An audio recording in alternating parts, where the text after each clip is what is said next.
This is another email from a gal, young gal, 22 years old, who did my class in Canterbury 2 weeks ago. And what I'm finding with young people, a lot of them are directionless. They have so many choices. You know, they could be anything they want, do anything they want, and the choices are so overwhelming. And in a weekend, one of the things we look to do is give them a directional finder, their own, not mine, that they move, and they move in response to their happiness, curiosity, and fun.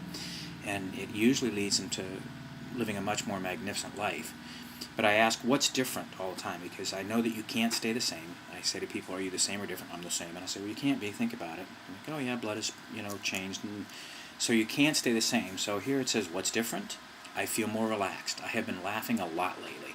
I can tell very quickly when the forehead concern, worry, pressure comes back, and I stop to try and work out what I'm thinking about, looking at, or doing that makes me feel like that, and do something about it. She would go like this worried thing, and we would just point it out to her all weekend, because she was kind of young to be worried, I thought, or taking life seriously, because I don't think life is a serious event. But she's saying now she notices it on her own, and she doesn't try to figure it out. She just stops, and then she does something about it. She does something that she wants to do.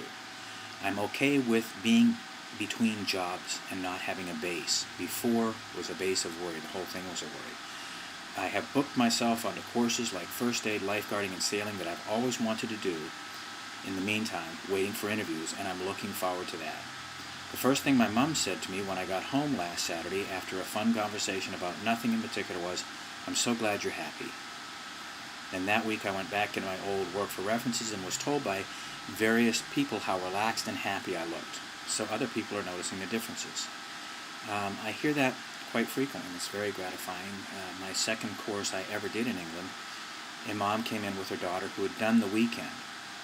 We work Friday, Saturday, Sunday, and then we do a Tuesday night follow-up, and you can bring guests in because it's really hard to explain my weekends. And the mom came in, and the mom got crying, and I said, "Are you okay?" She said, "Yeah."